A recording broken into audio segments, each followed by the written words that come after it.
Мұғжиза сөзінің тілдік мағынасы дәрменсіз, әлсіз қалдыру деген мағынаны білдіреді.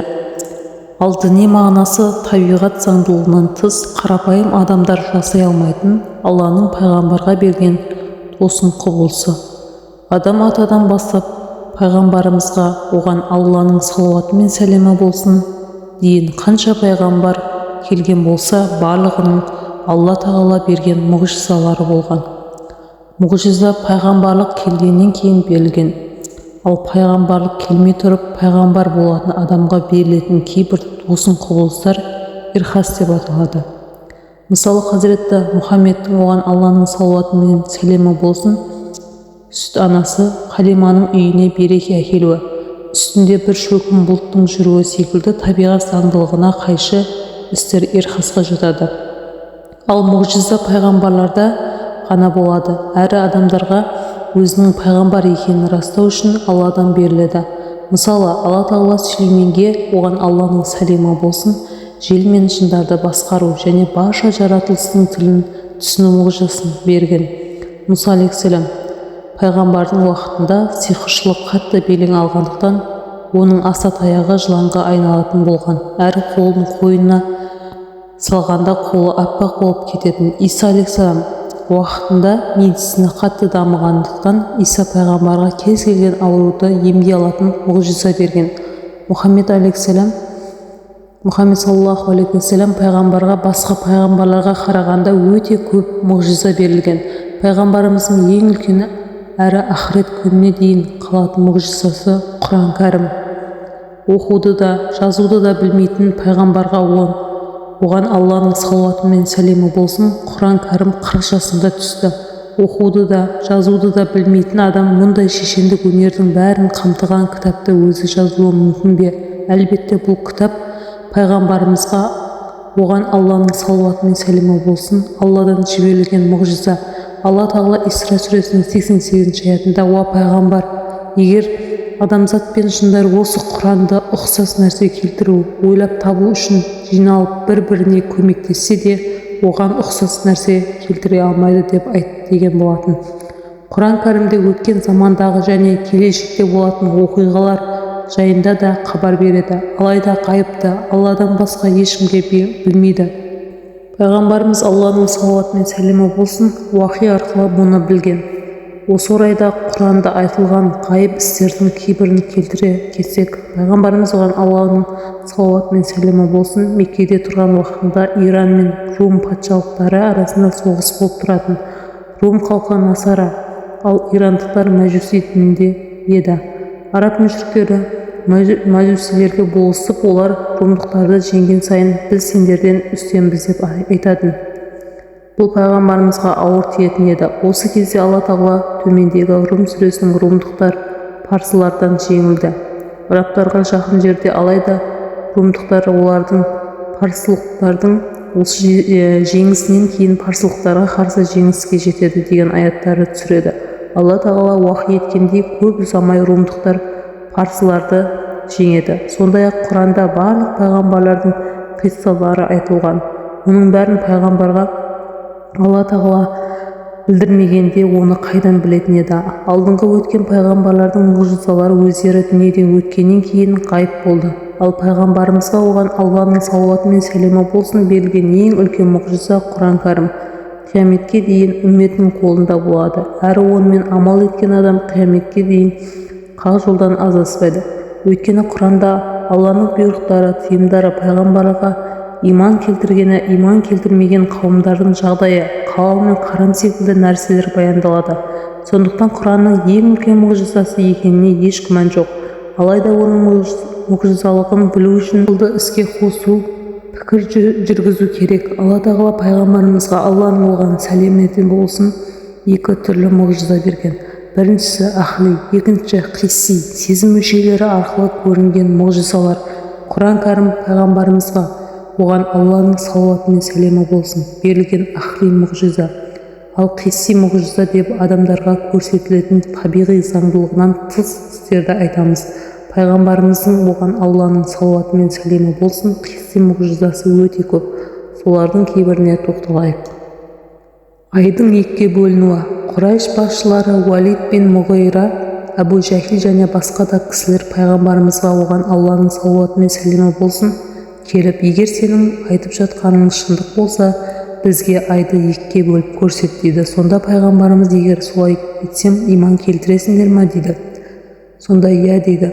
Ол түні 14 күндік ай толған болатын. Алла елшісі айға бармағын ишара етіп, ай Алланың бұйрығымен екіге бөлінеді.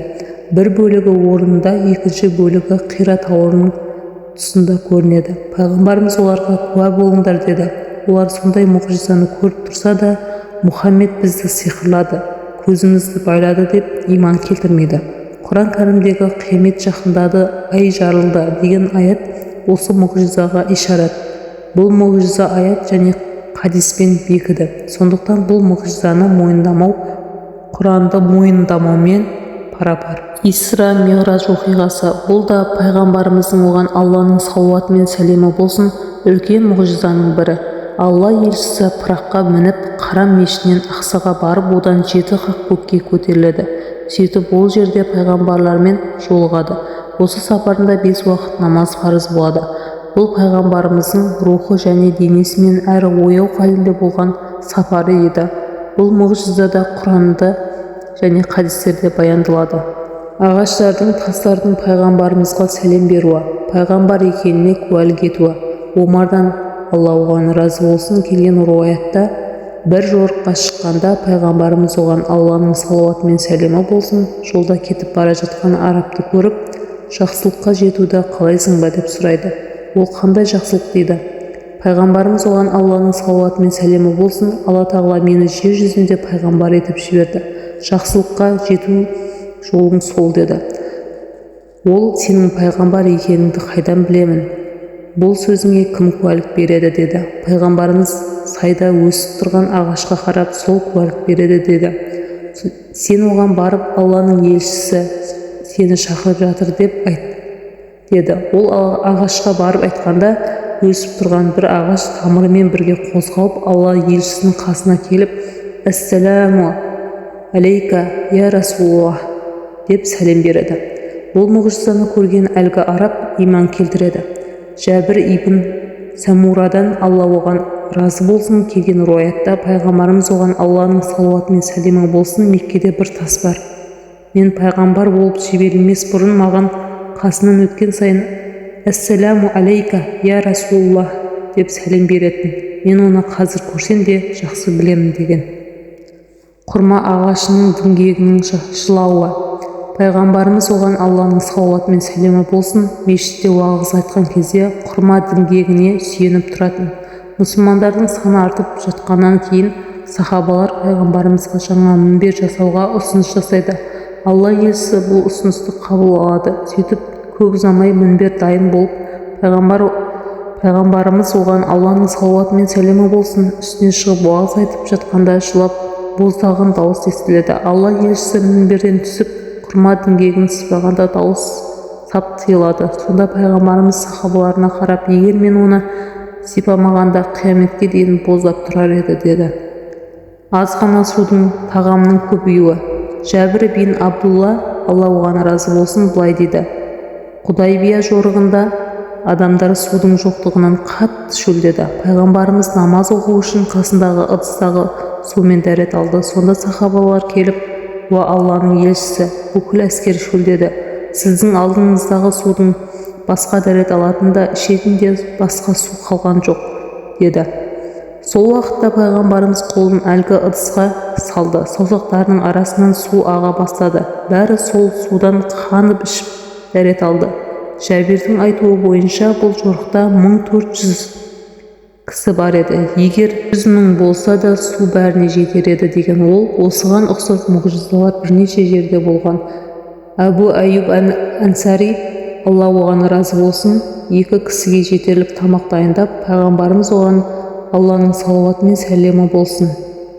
Әбу Бәкірді оған Алла разы болсын үйіне қонаққа шақырды. Пайғамбарымыз Әбу Айюбке ансарлардың ұлық сахабаларынан 30-ын шақыр дейді. Осылайша тағы да бірнеше адамды шақырады.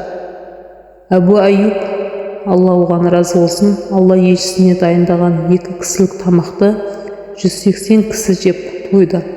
Бұл мұғжизаны көрген мүминдердің иманы одан сайын күшейіп, Алла жолында мал жанын аямауға серт берді деген. Ауруларды емдеуі. Ауру адамдарды емдеу де пайғамбарымыздың болған Алланың салауаты мен сәлемі болсын мұғжизаларының бірі болған. Мысалы, Қатаданның Алла оған разы болсын көзі бір жорықта бетіне дейін шығып кетеді. Пайғамбарымыз оның көзін алып орнына қайта қойып береді. Сол көзі сау көзінен де жақсы көретін болған. Сондай-ақ Әлиден оған Алла разы болсын көзінде Қайбар жорығында емдеп берген. Одан кейін Әлидің көзі мүлдем ауырмаған. Жануарлардың тілін түсінуі. Жануарлардың тілін түсіну де пайғамбарымызға оған Алланың салауаты мен сәлемі болсын берілген мұғжизалардың бірі. Жафар бин Абу Талибтен оған Алла разы болсын келген руаятта пайғамбарымыз бір кісінің бақшасына кіргенде бір түйе пайғамбарымызды көріп көзінен жас ағады. Пайғамбарымыз түйеге жақын келіп оның көзін сүртіп жатып, бұл түйенің иесі кім дейді. Ансарлардың бірі жас жігіт, уа Алланың елшісі, бұл менің түйем деді. Сонда пайғамбарымыз оған Алланың салауаты мен сәлемі болсын иесіне оған зұлымдық жасағанын, аш қалдыратынын айтып, түйесіне дұрыстап қарауды тапсырады. Пайғамбарымыздың оған Алланың салауаты мен сәлемі болсын осы секілді мұғжизалары өте көп. Кейбір ғалымдар Алла елшісінің 1200 мұғжизасы бар десе, кейбірі одан да көп деген. Жоғарыда айтқанымыздай пайғамбарымызға берілген ең үлкен мұғжиза Құран кәрім. Алдыңғы пайғамбарлардың мұғжизалары сол уақытынан шектелсе, Құран кәрім қияметке дейін жалғасатын мұғжиза. Ендеше Алла тағала баршамызға қияметке дейін мұғжиза болып түскен Құран жолымен жүруімізді нәсіп етсін. Әмин.